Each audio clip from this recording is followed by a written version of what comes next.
one such evening, Sri Ramakrishna was sitting with his couple of disciples and devotees, and somebody brought them a glass full of juice.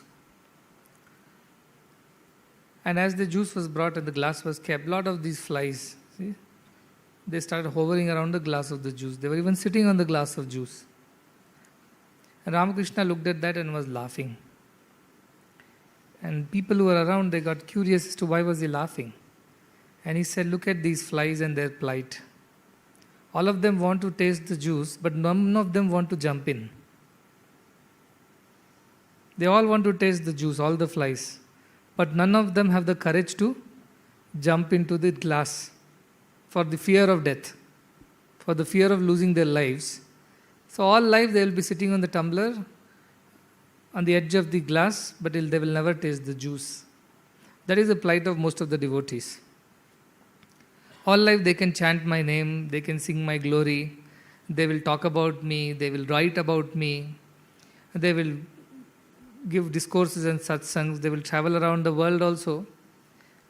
At the end of it, they have still not jumped into the glass, into the juice, for the fear of what will happen to us if we become that.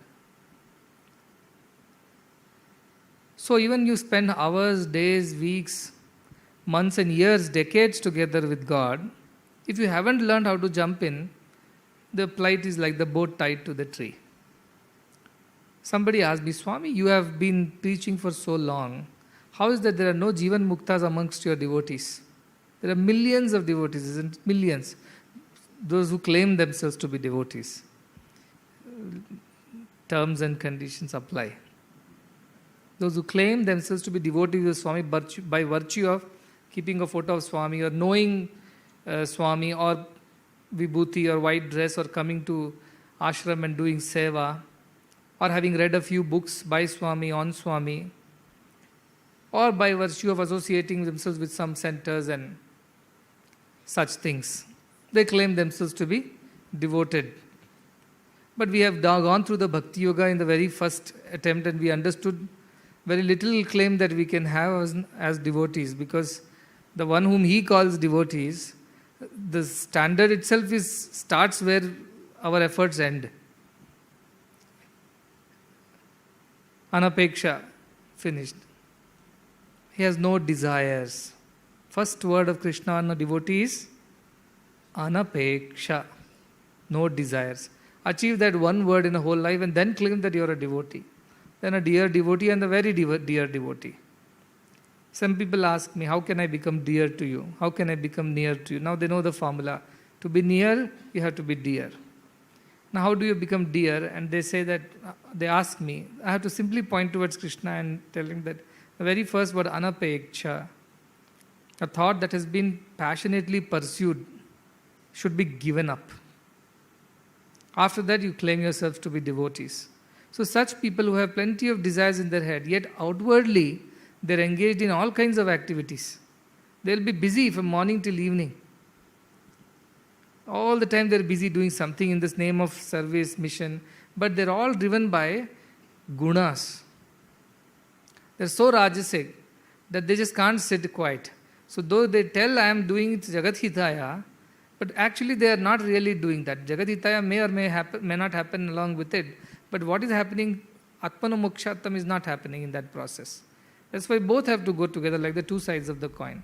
If the act of Jagat Hitaya is not leading to Atmano Mokshatam, Moksha, Mohakchaya, then that coin is counterfeit. So many people said, I served you for 50 years, I served you for 60 years. How is it that I still have not realized myself? Because you never tried to realize yourself. You never tried. You tried to serve, but you never tried to realize yourself. And that is why you are still where you are rowing the boat. So they say, Atmana Mokshatam is happening, but it's not happening because they are only engaged in Jagatitaya. That also is some kind of a desire to be known and seen as somebody who is running a trust or somebody who is involved in a lot of activities of the service and the society, and therefore that person gets acknowledged, gets named and everything else. So therefore there is no point in having done one part and not the other. So as he said, you are doing bhajans good, you are doing seva, you are teaching, you are working, you are doing everything that the Jagat Hitaya is happening because of that. Because you go to the office, you run the trust office, because the trust runs, therefore so many schools and hospitals and whatever service activities, Annapurna, this like, all that is running. Because you sing bhajans, there is activity of the ashram. Many people come, they listen to God's name, they feel better. And some people who have come with some pain, they feel relieved. Some people have come with some disturbance, they feel peaceful. Jagat Hitaya is happening. The big question that I'm asking right now is that you all have become adept in Jagat Hitaya. Have you practiced Atmanamokshartham? It will not happen on its own. It will not happen on its own. That also needs effort. Just like Jagat Hitaya will not happen on its own. It needs an effort. Like somebody said, Kolar, we have to give 2,000 families ration kits we have to give. Somebody has requested. I said, go give. Now if I just sit here and say, let the kits appear there, it's not going to appear. Somebody has to procure it from the ration shop. Somebody has to make bundles, identify the families, then take permissions, travel, hand over the kits, then only Jagat Hitaya has happened. But in the process, if somebody only sought name, fame, recognition, or even if no name, fame, recognition, a sense of feeling of goodness, I am a good person, I have done this while the rest of the world doesn't care. Atmanamokshartham has not happened. So now my whole effort is that Jagat Hitaya part you have understood. Atmanamokshartham part let us understand. That is the motivation right now. Prophetic poet, Rumi is their name. He said, I once had 1,000 desires, but in my one desire to know you, all other desires melted away. Look at the profoundness of the statement. I definitely had 1,000 desires at some point in time, but in my one desire to know you, all desires melted away. Kaschid dhira,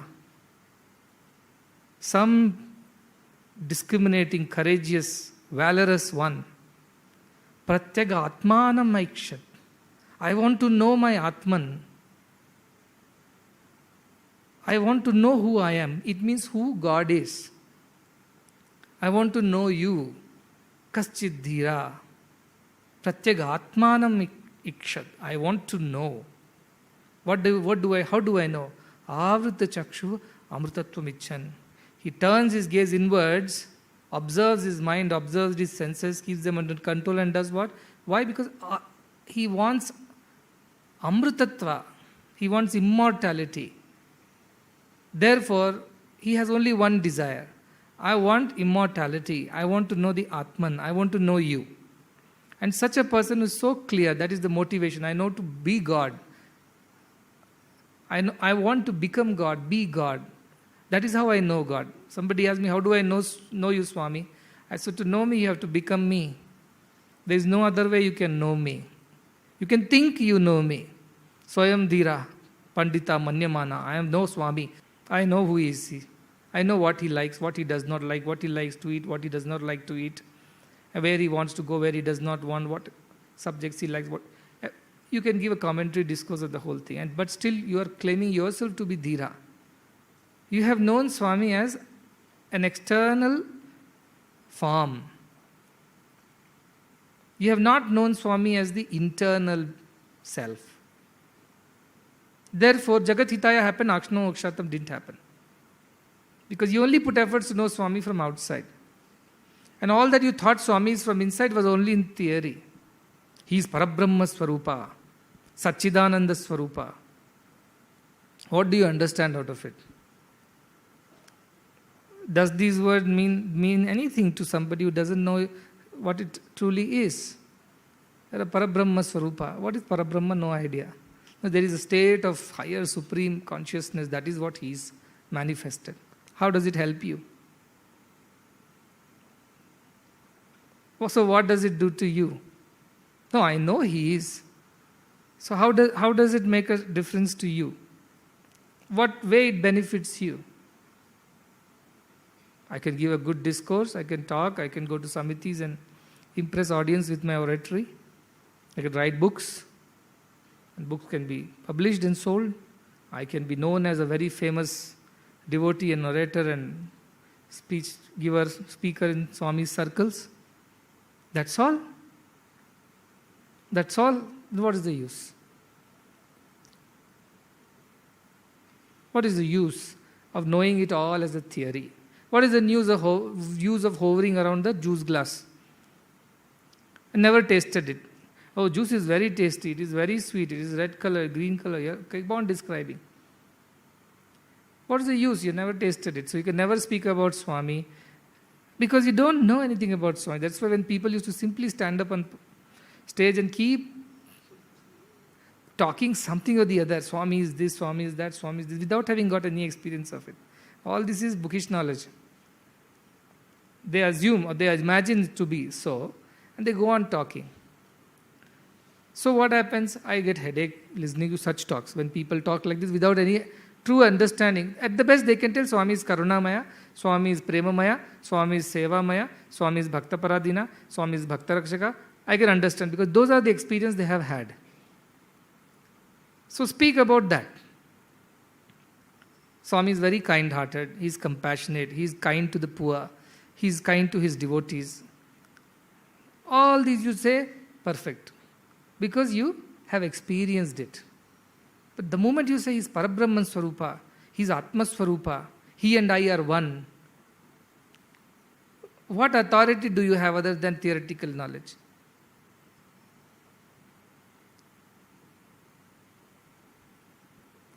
Na medhaya, na bahuna shrutena. With your intelligence you don't know me. By talking about me or listening about me, you don't know me. What is the use? Is the question that you must ask yourselves. See, this questioning is very important to yourself, not to me. Don't question me, but question yourself.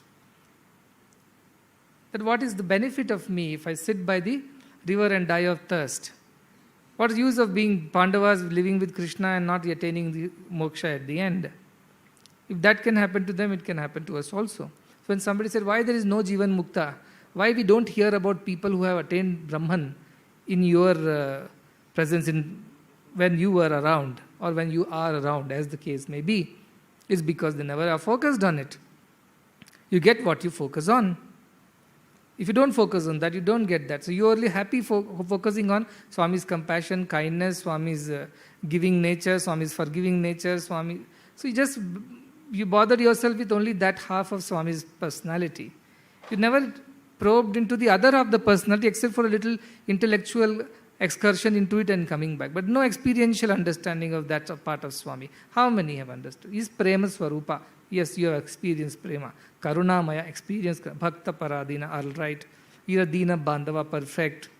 He is Sevaka, perfect. But when you say he is the master, what have you understood? When you say he is Parabrahma Rupa, what have you understood? If you have not understood, how does it benefit you? He asked, what is in it for me? Narendra Modi, I heard one speech of his, he says, everybody asks these two questions. Every human being. Isme mera kya? What is in it for me? They say there is nothing in it for me, then they say mujhe kya? Then why should I be bothered about it? Mera kya? So you ask, Swami is Parabrahma Swarupa, all right. Mera kya isme? I'll get free education, is that all? I'll get to work in Swami's institutions, peaceful, nice institutions. Is that all? I will be able to sing bhajans and play music instruments in front of me. Is that all? Isme mera kya? What else is there in it for me? Have I really, like the sugar cane, have I chewed it well and taken all the juice? Or have I halfway through thrown it? That is the question you have to ask. Because God by himself, as he said, neither I am the doer, nor I am the non-doer, I am Sakshi Bhuta. I only inspire others to do what they need to do.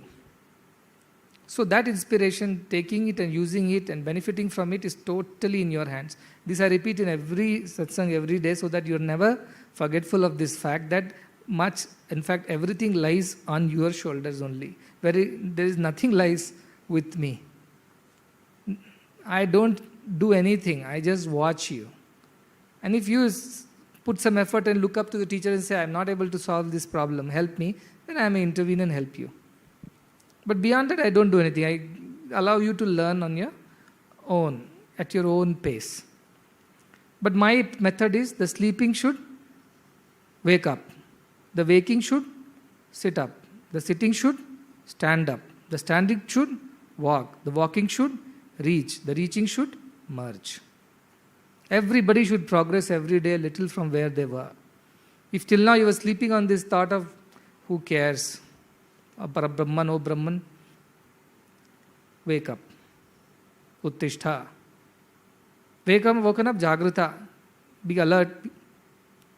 And then start walking. But every day, if you are not seeing this progress within yourselves, I am simply talking to the walls. You have to tell yourself whether I am seeing the progress on me. So what is the first progress that you should see? You should be more distressed this week than what you were last week. That is the progress. You should be more uncomfortable, troubled, disturbed this week than what you were in the last week. If that is happening, then I know you are progressing. You will say, what are you talking, Swami? If I am progressing spiritually, I should actually become happier this week than the last week. Last week I was observing the mind, I was kind of happy. Some people have written to me, Swami, it's a new experience for me. I never took it so seriously. Now I'm feeling better. I also understand how many things are hiding inside me, which I never noticed. So they felt better. This week you feel terrible because now the real work starts. Somebody wrote, Swami, the more I think of discarding the thought, the more that thought comes and sits on me and troubles me. I was not noticing it, it was better for me. That is what perfectly is called ignorance is bliss. That is what is ignorance is bliss. Problem is there, I just don't want to acknowledge it till it becomes really a trouble, and then we will see. So this kind of postponement is a spiritual lethargy is what I was calling. Adhyatmik alasyam idi. Spiritual lethargy. I don't want to deal with these things, we deal with my mind and issues. So what happened? The first step you did is, you identified all your things and then you went and said, which one should I pick up? Which one should I discard? The more you thought of discarding something, the more it came and started hovering around you. Can't get rid of it. So how do I deal with it? Somebody asked. I said, suppose that day he told, no, suppose an insect gets inside this room right now. It wants to be here. It likes it. But you don't want it to be here. Because it can sting you, it can sting her, it can sting him, it can do anything. It's a bee or it's some kind of a insect, poisonous. So what do? You want to chase it out. Now chasing out is an effort or not. If you leave it like that, it will be there somewhere hovering and finally it will come and sting you at some point in time. So what do? You have to take one stick or you have to take one net or whatever and start chasing the insect out. The more you chase the insect out, the more it runs inside. Have you noticed that a bird gets inside the classroom? You should see the enthusiasm of the children to get the bird out of the classroom. All on desks, chairs, everywhere. Look at the chaos that the classroom becomes. If you had done nothing, probably the bird would have flown 2-3 times and sat on one corner. But we don't want the bird inside. We want the bird outside the classroom. Look at the effort of the whole class. Everybody is upon their knees, standing up, down, jumping, getting the bird out. The more you try to get the bird out, the more the bird flies inside the classroom. The more the bee you want to get it out of the window, the more it flies around and troubles you. That's how these vasanas are. They don't want to get out of yourself. They're very happy sitting inside you. But you don't want him to be here. Why? Because this can be harmful some point. Today it may not be harmful, but someday it can be. What do you know about it? So we better get rid of it. So when I'm saying get rid of it and you start take one stick or a whatever bat and start running behind that insect, it will trouble you more. It will run and run and run and run, and there'll be a competition. Who gives up first? How do people win a competition? Between two people, if there is a competition, it's about who gives up first. Isn't it or not? It's not about who does more. It's about who does less. It's not who put the effort more. It's about who put the effort less. That's how you win a competition. So between your mind and you, the competition, this has begun. This feud has begun. Now it's the question of who gives up first. You give up first or the mind gives up first? Who tires first? Who winks first? That's all is the secret. If you keep pursuing that bird out of the class, okay, 5 minutes, 10 minutes, it will go at the 11th minute because it will say there is no way I can be in this class. This is a class of notorious students. They won't let me survive if I stay here. It will realize it will not make its nest over there, it will run away. fly away, isn't it? But suppose you give up. Slowly it will make one nest. It will bring one twig from outside. Then so slowly there is a nest right on top of your head. Then slowly it will lay eggs over there, and 4 more birds will come out of it. And whole time the class, noise, disturbance. The teacher is suffering, you are suffering, you can't hear. Your concentration is there on the bird, not on your classroom. So many things will start one after the other. But if you chase the bird out for whatever reason, put some effort, it will go once for all. It will know that I will go to 6th B, but I will not go to 6th A. 6th A, people will chase me out. I will go to 6th B rather. They are lazy fellows, they don't care. That's what the bird will think. Will it not? Same thing with our thoughts. Why it is troubling you more when you are trying to get rid of it? Because it doesn't want to go. Paranchikani Yatirat Swayambhu Tasmat Paran Pashyati Na Antaratman. The body, the senses, the mind have been created. See, this is very important. By Lord Himself. How? Outgoing in nature. They have been created that way. That is the game. They have been created as outgoing. And who wins the game? Who turns them all in? They win the game. So between your senses and mind and your buddhi, a tussle has begun. Tug of war, have you seen tug of war? There is some people pulling from this side, there is some people pulling from that side. It's not the question of who pulled longer, it's the question of who gave up first. Who gave up first? I saw a small tug of war competition, and there almost all the people had crossed the line. There are 10 students this side, 10 students that side, and you have that ribbon in between and the line. 1, 2, 3, 9 students have been pulled onto the other side. Now only one fellow is left. Only one fellow is left. If he also is pulled off to the other side, the game is over. Because all the participants, all the team members have been pulled into the other side. Now this fellow decided, I just don't want to give up. So what if 9 have gone? See, 9 are still putting effort to pull it. But unfortunately, they have gone to the other side. But one is still standing behind. He doesn't want to give up. He says, let me give my entire thing to this. Let me give the 100% and more, 200% to this pulling. He's the last person. He can as well decide, 9 have gone, what can I do? I can also leave it. It's anyway. Nobody will blame me because 9 people went the other side. How can they blame one single poor soul? But he realizes that 9 are still putting the effort, even though they have slipped on the other side, they're still pulling it on the opposite side. And if he gives some little more strength, probably everybody will come back. And I saw that video and how that child, tied that rope around his waist. He's turning and turning and turning, but not giving up. Prapya varan nibodhita. Not giving up. Turning and turning and tying the rope around his waist to get better grip. Pulling himself back, falling on the floor, all kinds of things he's doing. And I was laughing, saying that look at this fellow's tenacity. Anybody else would have given up saying, anyway, 9 are gone, why should I struggle? He struggled. He pulled all of the 9 back and everybody, these people won the tug of war. It inspired me. He didn't give up till the last moment. Many of us put one effort, let me get rid of this thought. Little trouble. We give up first. And then the thought sits there and multiplies into many more thoughts. Those many more thoughts multiply into many more, and they just increase by the minute. We don't realize them also, that they're increasing. But one effort if you put and not give up till the end. That's why I say, Pattin dedayo pattane pattitivi. Pattinegedu daka atte undu. What you have decided, determined, you have persevering. Don't give up till you get it. Korin dedayo korane koritivi. Koriki chelledu daga koluchu undu. Don't move from there till your desire is fulfilled. Desire means this higher desire, to know Atman. Amritattvam icchan. The one who wants to know Atman, wants to attain immortality. Now I won't give up. I won't give up. So what if once more it's coming and troubling me more? It's but natural, like the bird which does not want to go out and we have to put extra effort now. So put that effort. Don't give up. Nachiketa, I was telling about Kathopanishad. His father got irritated with him, this Vajashravas, because he was doing a yajna like this yajna, Jagat Hitaya yajna he was doing. because he wanted to attain heaven and things like that.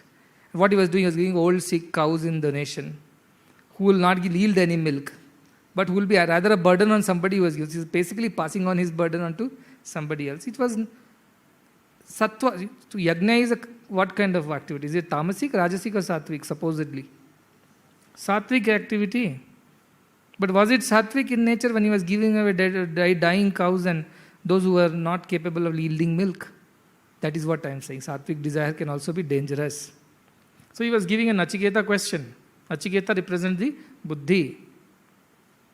Father represents the manas, who has plenty of desires, including sattvic desires. You can say he was a better mind because he was not desiring for... See, Bhasmasura also did tapas to destroy people. Ravana also did tapas to gain all kinds of vidyas. Hiranyakashipu did tapas, gained all kinds of boons. So they were also doing tapas. But this tapas which Vajishra was doing was for a higher reason, but even then it was not real tapas, real yajna, because he was lying to the Brahmins who were coming and he was giving sick cows. So Nachiketa is the buddhi. He questions. Buddhi's job is to question the mind. Buddhi's job is to question the mind. And questions, oh mind, what are you doing? You are not doing the right thing. You are not supposed to give that cows. You will suffer in the hell. You will not attain heaven.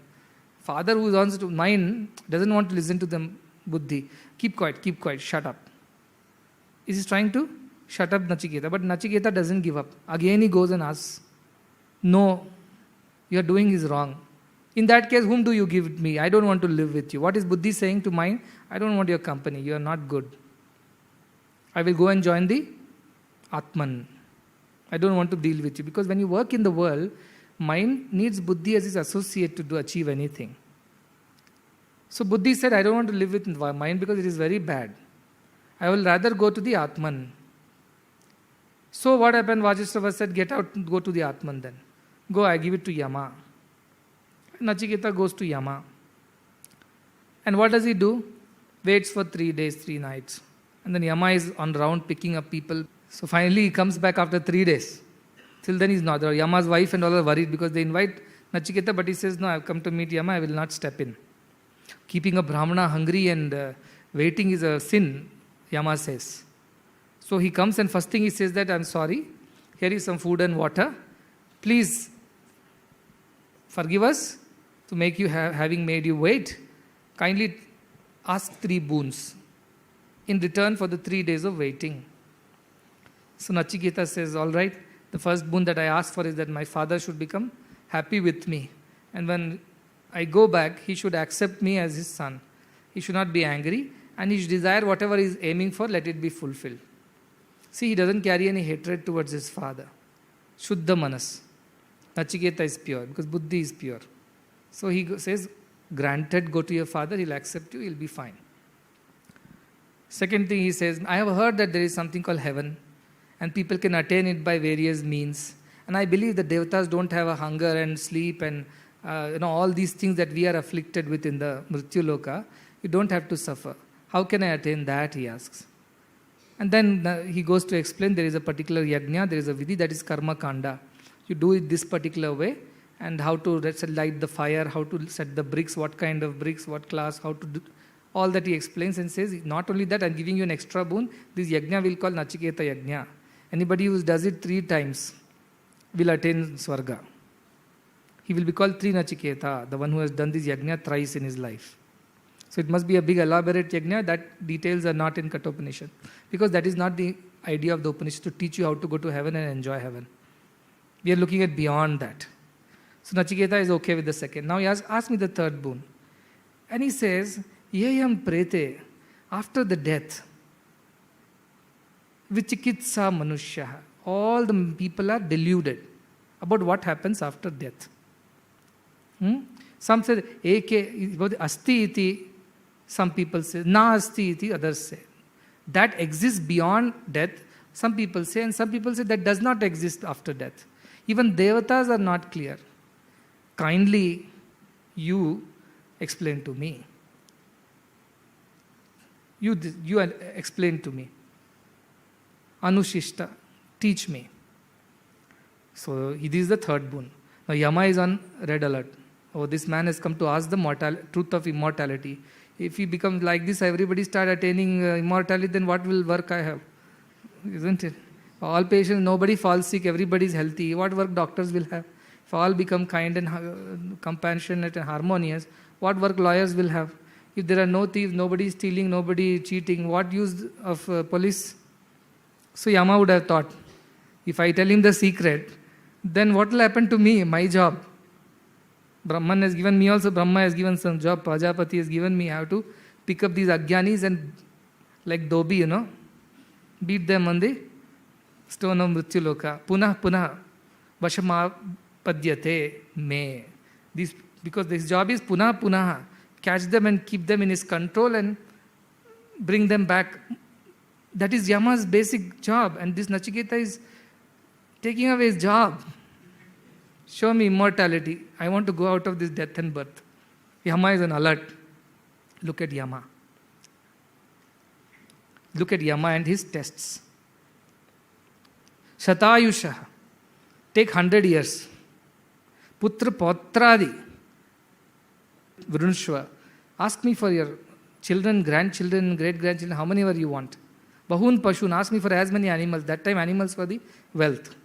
No stocks, bonds, shares. Animals were the wealth. Ashwa, Hasti, Hiranyam. Ask me whatever you want. Gold, elephants. Ask anything. Not only that, Mahadayatanam. I'll give you as much land as you want to rule.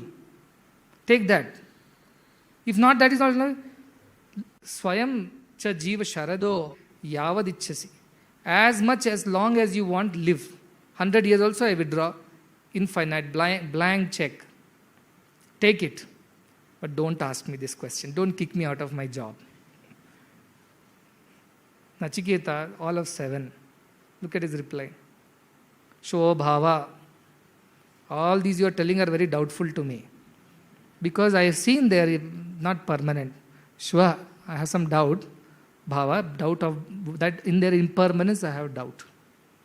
That they are not permanent what you are giving me. So I am not interested. And plus I have noticed, the one who enjoys all these things, what happens to them? Sarvendriyanam, all their Jarayanti Tejaha, all their Indriyas become weak by continuously engaging in bhoga. All their Indriyas fade and fail at the end. On top of that, look at Nachiketa. Api sarvam jivim api alpameva. Also I know that how much ever you live, ultimately is short only to enjoy. No, desires are like that. Give 100 years also, it's not enough. 101st year you will be again full of desires. Even Brahma has a limited lifespan only, he says. So, tavaiva vaha tava nritya gite. Keep your dance and music to yourself. What you are trying to tempt me with. I have noticed this. That all those people who enjoy these worldly pleasures, they become weak at the end. Plus life is temporary, do what you want. 100 years, 1000 years, even Brahma's life is limited. So keep your dance and music to yourself. Tell me the truth. Don't shortchange me. Again Yama. No. I'll give everything else to you. All that which is possible in this Mrityuloka. Iva, Rama, Saratha, Saturya, music, dance, women, wealth, anything that one can ask for, you take it. No, I don't want it. No. Yoyam, he says, I want that.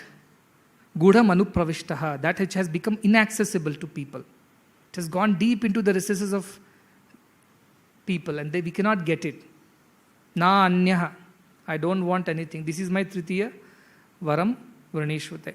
I'm asking you only this. Please don't fool me around. Look at Yama. He's so pleased. So pleased. He calls him Satya Dhriti. You are Satya Dhriti. Means you are determined. You are truthful and you are determined. Very rare to find a questioner like this. Yama himself acknowledges. So pleased he is. I tempted you with everything. But you are Satya Dhriti. Satya Dir Batasi, he says. I am pleased with you. So I'll tell you. Because I rarely find somebody of this determination to know the truth, and I will nothing but the truth. I will not budge. Promise me anything, I will not budge. That is Nachiketa. He is my favorite child devotee. Prahlada is there. Of course, Nachiketa for his sharp intellect. Because we are discussing buddhi. Krishna says, buddhi yogena. Buddhi yoga also is required for you to attain me. So this is the buddhi yoga of Nachiketa. And then Yama starts revealing to him. See, that is what I was telling you, that this is very crucial. One, you have developed the determination. Satyadhriti you are. I shall not compromise. I shall not give up. How much ever that desire is not going out, thought is coming back, I will chase it out of the room. Till I chase it, I will not sit in peace. I shall not rest. Prapya varan nibodhata. I will not give up till I have got that thought out of my head. I will go after it. Let us see who gives up first. Definitely not me. Okay, one day it didn't happen. Second day I will chase it. Second day, third day I will chase. I will chase a whole lifetime, but I will get it out of me. That is the Nachiketa's determination. I want the truth, but nothing else than truth. So Yama says, Shreyo hi manushya metat tau samparitya vivinakti dhiraha. Shreya and Preya, these two things will come in front of every man. Like mixed, like milk and water. They will come in front of you. The good that you should do in life, plus that which is pleasurable to the senses and to the mind. Both will come together. Somebody said, Swami, this lower intelligence and higher intelligence, I am not able to differentiate. They look alike. I said, at least the first secret you have understood, that they look alike. They look alike. Mind will act up as, I am the higher intelligence and I am guiding you correctly. They look alike. It's very difficult to say, like twins, mirror images. How do I differentiate? But there is a secret. One is about Preya, one is about Shreya. That is the difference between the twins. The lower mind and the upper mind, or higher intelligence and lower intelligence. Mahabuddhi and just the buddhi. There is a difference. One talks about Shreya only, other talks about Preya only. Preya means it is immediately pleasurable to you, it satisfies your ego, it gives you an exhilarating feeling for the time being, it takes care of your immediate desires. You are angry with somebody, I must punish him. Yes, you must.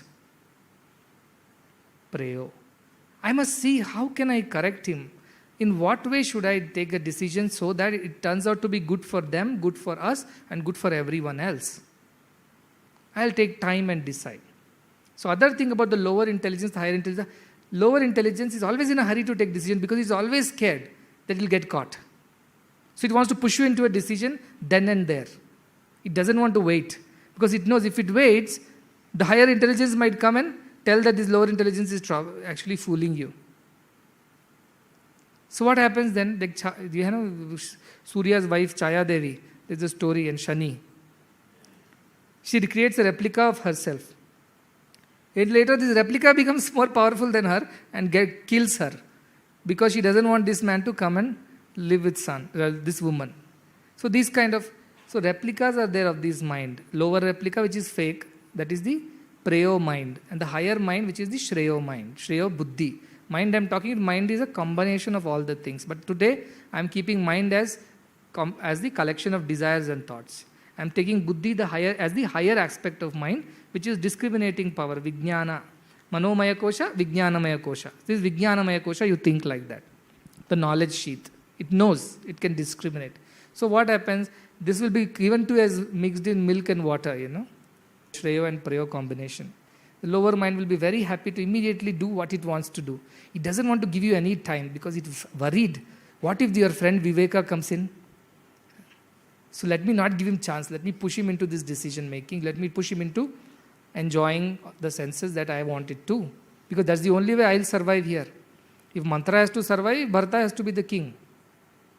If Shakuni has to survive, Duryodhana has to be the king. So it wants to survive. It will not give time for you to decide. Before Bharata returns, let us decide and make a decision that Bharata will be king and Rama will not be. If Bharata was around, you think Mantra would have been able to fool Kaikai and get this boon out of Dasharatha? You think Bharata would have accepted it? When Viveka is sleeping, the higher mind is away, you're not paying attention. The lower mind plays. When cat is away, rats play, they say. So what happens, this mantra of the lower mind will quickly convince, let us go ahead and do this, take the decision before Bharata arrives. Because she knows that Bharata will not like this decision. And Kaikai in her moha, Ajnanena avrutam, covered by the Ajnana, moha of mother, she will be influenced by this lower mind to take the decision. You will be influenced. Because you have not waited for the higher mind to return and take the right decision. And who suffers? Atman suffers, Rama suffers at the end. Prakriti, Deha also suffers, mind, everybody suffers at the end. So what happens? This lower mind and higher mind will always have this tug of war. Who gives up is the question. So Preya and Shreya, every time they will come in front of you. And what does the Dhira do? The discriminating one, Dhi, means the one who possesses the higher Buddhi. What does he do? He separates it like how a swan would separate water and milk. Vivinakti separates the Dhira. And what does he do after that? He drinks the water. No, he drinks the milk. What does he do? He accepts Shreyo hi Dhiro Preya Sovrinite. Dhira knows that Shreya, if you do, that is what will lead you to ultimate happiness. Therefore, I will accept the Shreya, the tough path, but the right path. Whereas, what do you call the other mind? Mando, dull-headed, dull-witted. What does it do? It goes for the pleasurable one. Mando, preyaso, yoga kshemadrunite. It thinks that is what is going to do its welfare, yoga kshema. Thinking like that, it goes behind the thing. I can exercise my authority today. Got a chance. Let me do it now. I have got an idea. Nobody knows, nobody is seeing, I can do secretly what I want to do. Without knowing that God is guhayam nihitam. It stays inside you only, not outside. But our mind will trick us. Don't worry, nobody knows. And Swami, Karunamaya, is compassionate. Don't even bother about him. That you can deal with him. Warden sees, then we have a problem. But Swami sees, no sees, doesn't matter. So what happens? Such a person, his mind convinces that person, it's all right to send Rama on a Vanvasa. Don't even wait till Bharata comes. Let us take the decision. And when the decision is not being taken by Dasharatha, mind will do all tantrums. Roll on the floor, cry, not eat, not sleep, all that Kaikai did. Mind will do all kinds of tantrums till it gets it. No, I want to do this. Dasharatha, no, I don't want to do it. Let us wait till Bharata comes. Let us know his opinion, whether he likes it. No, if Bharata comes, all this game is over. So mantra will come and keep on telling Kaikeyi, no, you roll on the floor, don't eat, throw your hair, make a mess, make a big scene out of it. Till Dasharatha succumbs to you. That is where we should not give up is the question. Wait for Bharata to deal with it. Means take your time to decide correctly. So when your desires which you are going after now, and they will put up a tantrum like Kaikeyi. They don't want to go. They want you to take a decision now. Wrong decision. Now, don't let these desires go. They are nice only. What's wrong? Everybody eats. No, you are eating. One day if you eat meat, what is wrong? That is also Brahman, this is also Brahman, Brahmarpadam, Brahmavid, Brahmagna, Brahmahuta. Everything is Brahman. Animal is Brahman, I am Brahman. It will give excuses. Now I've got these questions. Animals also Brahman, I am Brahman, everything. Then grass is also Brahman, that cow dung is also Brahman, eat that. Like these examples they'll give. So mind will convince you. Whatever you want to get rid of, it will try to convince very hard. When you don't get convinced, it will throw tantrums. It means it will disturb you. You sit for meditation, it will run everywhere, and that meditation will be the most horrible meditation you have had in the last 8 days. Mind will, like Kaikeyi, you should remember that story. It will roll, cry, protest, resist. It will do everything possible in its control till you succumb to it. But this time, learn that you have to wait for Bharata to arrive. The higher mind to take the decision, not the lower mind. That is the effort that you have to put when you are going through this process. Otherwise, what will happen if you give up too soon? either meditating or putting this effort to remove that thought from you, the deep, hidden, secret vasanas from you, it will just not help you at all. Whole life you will suffer because of that. And it's like this, once you give up the tug of war rope, everybody will get pulled up. Last bit of virtue also will become a vice. So you should not give up. You're losing grip, pray. God, I know at the end of the rope you are there. But I know you are not still pulling the rope because I have not given my best. But you are there. As Rama, you are there. I am fighting Wali, but I know you are there. You are the last member of my team. But I will do my best first. And keep putting that effort. Somewhere, if you really put that effort, you are so sincere, God will come and catch hold of the rope and pull it back. And who can withstand God's strength? Because He is the one source of everybody's strength, including the mind strength is God's strength only. You have given it this to mind to use it.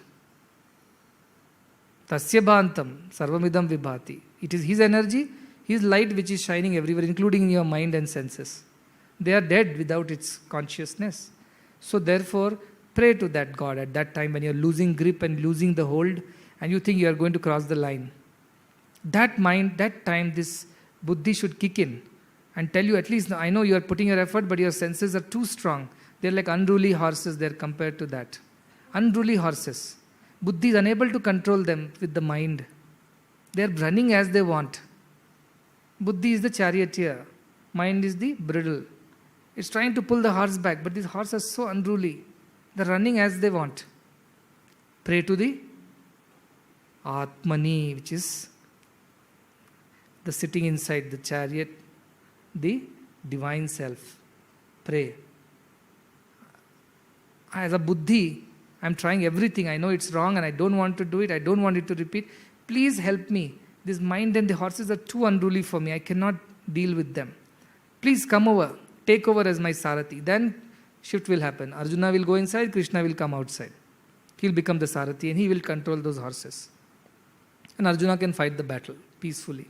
Do whatever he needs to do in his life. Study, play, sing, dance, learn Veda, learn music, or run a family, run an ashram.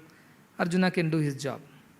Because he has given the rein to Krishna, saying, I tried my best, I could not. But Krishna will simply not come out and sit first. You have to put your effort. So anytime you face a situation like this, pray to God. That is why I said prayer is important. Till day before I was not talking about prayer. Yesterday, because now the effort starts. And sometimes it may happen that your personal strength and conviction may not be enough to deal with those vasanas and ideas. So at that point in time when you're losing the grip and you know that this is going to go out of your hand, pray. Swami, please help me. God, please help me.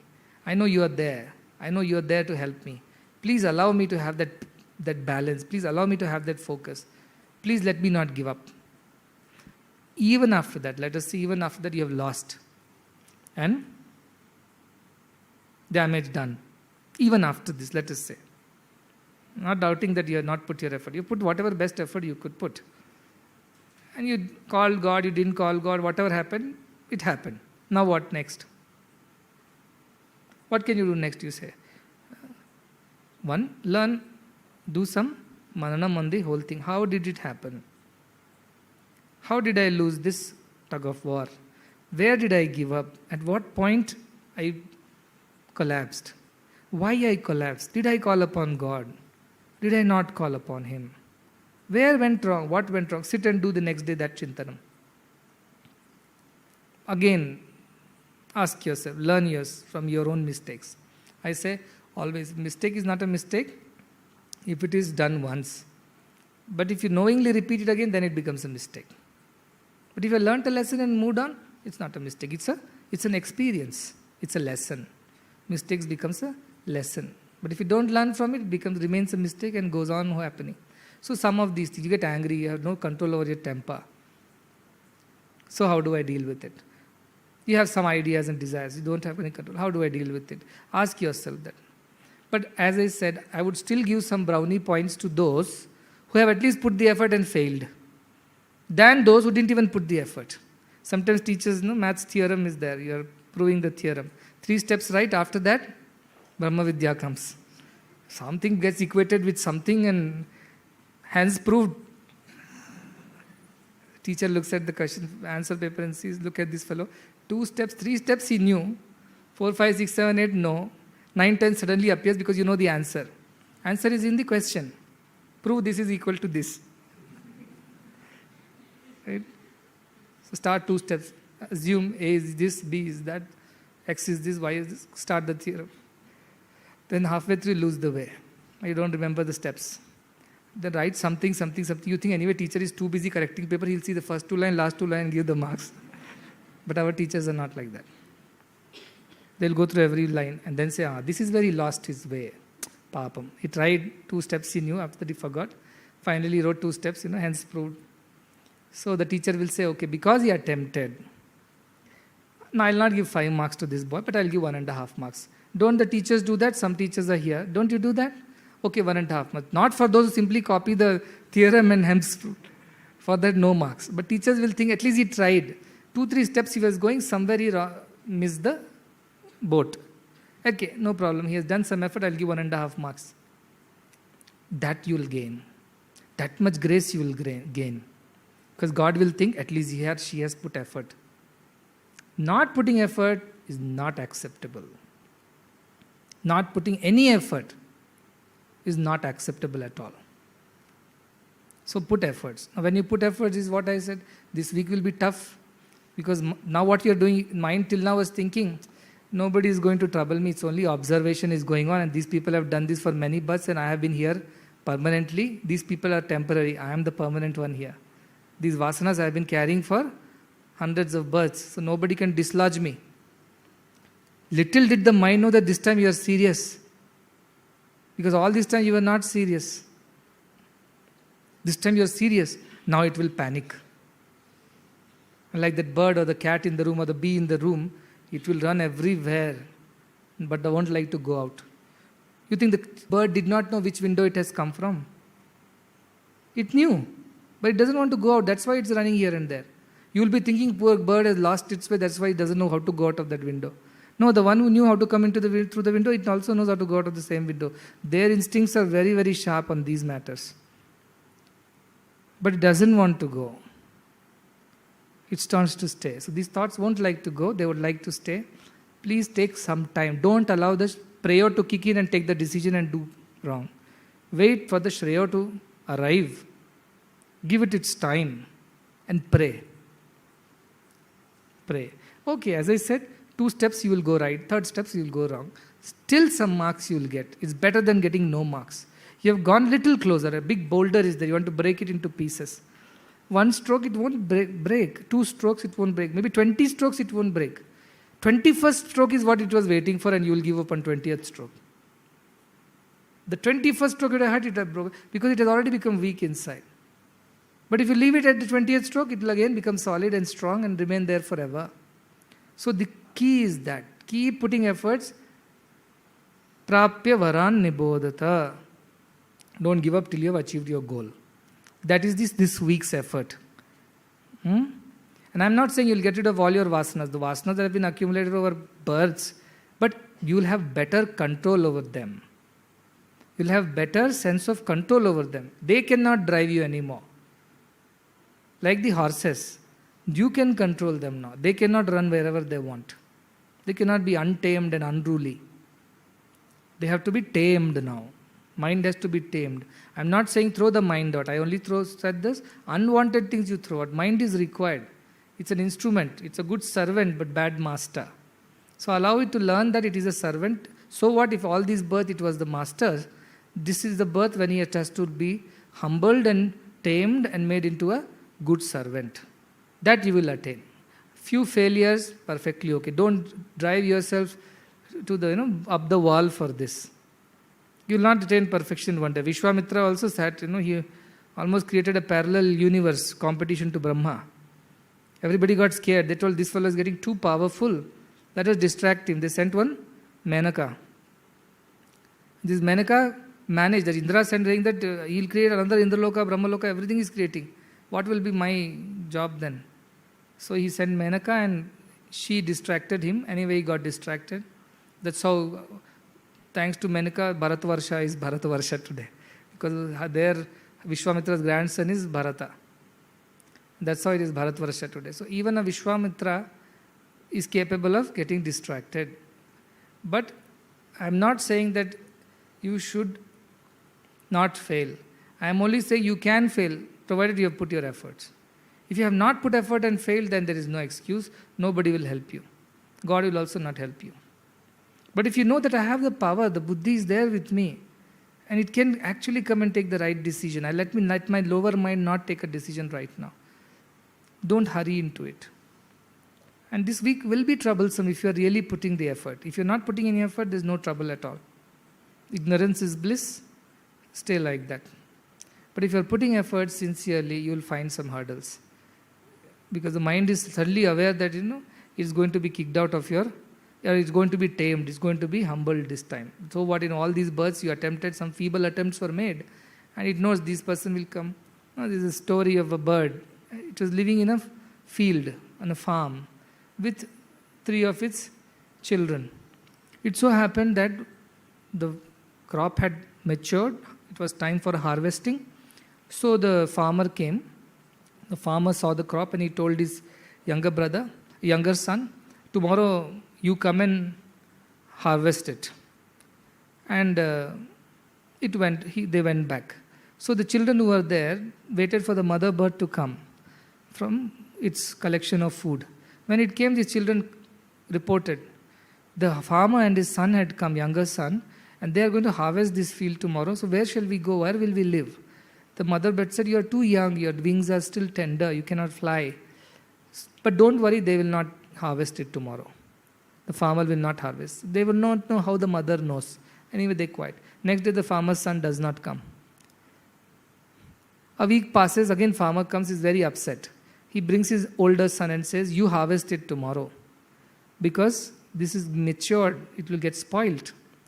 So again the children, little sparrows, complain or report to the mother bird. Farmer had come with his elder son. He is going to harvest this crop tomorrow. What shall we do? She says, don't worry, you are still tender, you cannot fly, we have to wait. So they keep quiet. A week passes, the elder son also does not come. This time the farmer comes and says, my sons are useless, I will only harvest this tomorrow. And the mother comes back, the children report, Mother, this time the farmer came and said, he only will come and harvest it tomorrow. He said, okay, let's go. Because now he will do it. Because he has decided to do it. That is the secret of controlling your desires. Don't postpone, don't think it will be done. It will not be done. You have to do it. You have to take responsibility, take charge of yourself and do it yourself. The moment you do that, all the desires, like these birds flew out of the field, like the desires will flow out of you. And the most beautiful experience is when you are desireless. Most beautiful. A desireless person is the most fearless person. Never afraid of anything, anyone. Desireless person is the most selfless person. Never to hoard anything, never to hide anything. Always free. Desirelessness is truly freedom. Truly is emancipating. Nobody can bind you, hold you. Nobody can tell you what to do, what not to do, because you are desireless. You don't expect anything. If you do something out of your compassion and kindness for others, you may still do. But your desirelessness will make you so strong. It will make you so strong that you can face anything in life. Anything. Somebody gives you something, you will take it with equal-mindedness. Somebody takes it away in same equal-mindedness, you will let it go. So who can scare you with anything? Who can tempt you with anything? Look at the power of being a desireless person. But it doesn't mean that when you have to do things, you will not use your mind, you will not apply your intellect. No, you will. You will behave like anybody else. But with a control on everything. This time you are dictating the terms. You are not being dictated. This time you are decision maker. Nobody is making a decision for you. This time you do as you want. And you are not being made to do what mind wants. That's all is the difference. You will still probably go from brahmacharya to grihastha to vanaprastha. You may follow that path. but you will be following it with complete control over yourself.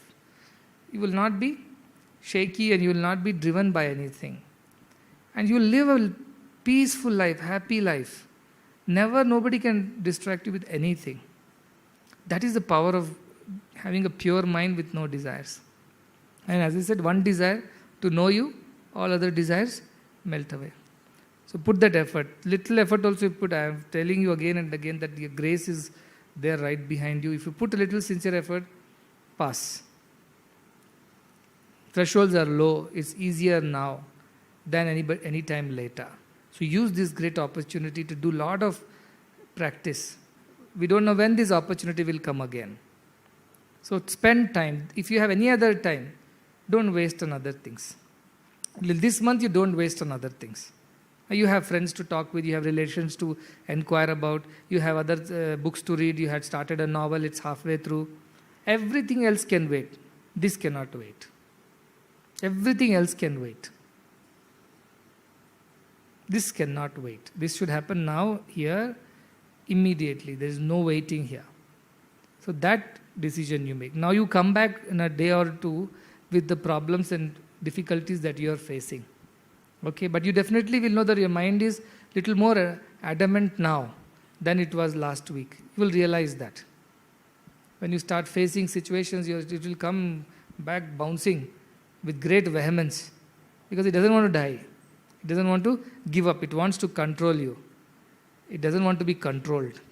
So it will fight, it will throw tantrums, it will do all kinds of things, but you keep telling, no, this time I am very clear. But births and births, you have made a slave of me. This time I will be the master, you be the slave. Times are changing, things are turning around. It cannot be the same way anymore. You have to keep telling your mind. Even if you, as I said, you cannot control it so much, at least you have begun the process. I will give you some points for those 2 steps or 3 steps that you have taken in this direction. Even if you have not concluded the entire proof, yet because you have taken some good steps, you still get some points. But at the end of it, insincerity should not be there. Ashraddha should not be there. With great Shraddha, you do your effort.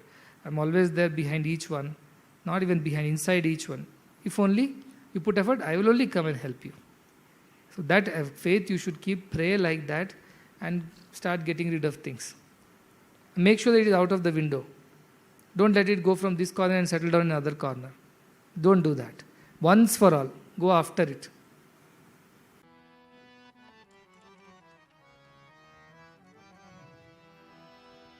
प्रेमामृत बरसाओ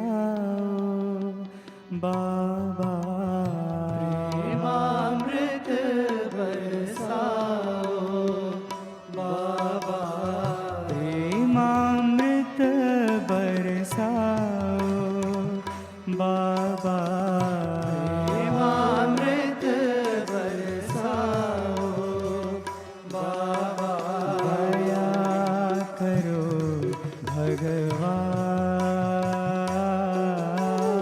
दया करो भगवान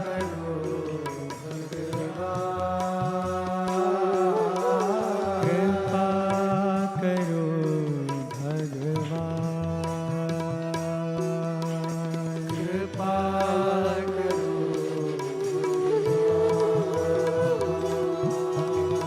दया करो भगवान दया करो भगवान कृपा करो भगवान कृपा करो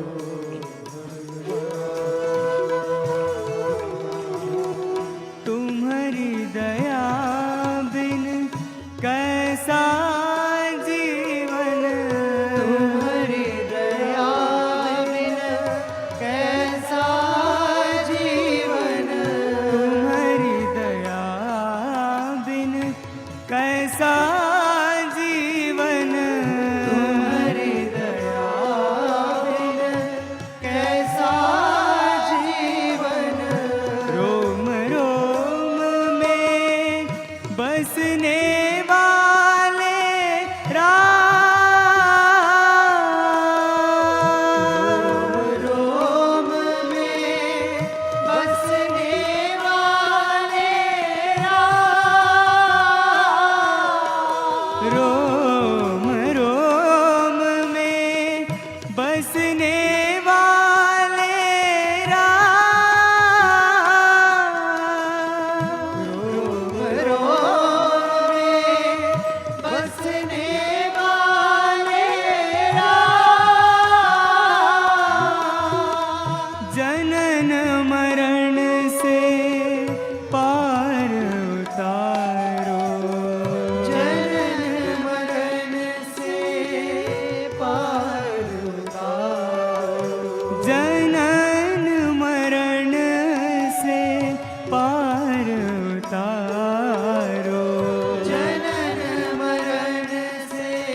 बरसाओ बाबा, प्रेमामृत बरसाओ बाबा, दया करो भगवान,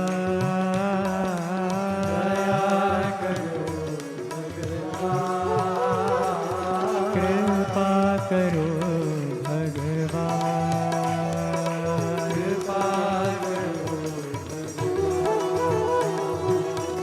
तुम्हारी दया बिन कैसा जीवन, तुम्हारी दया बिन कैसा जीवन, रोम रोम में बसने वाले राम,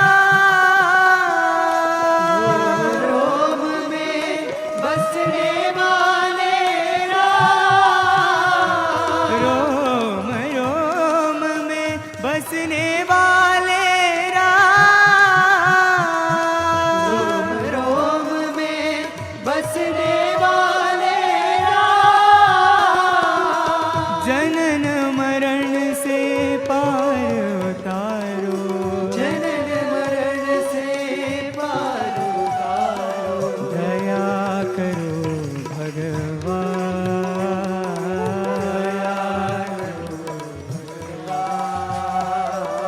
कृपा करो भगवान,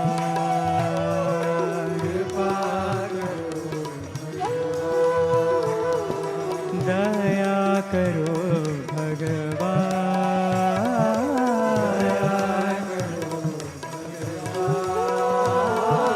कृपा करो भगवान,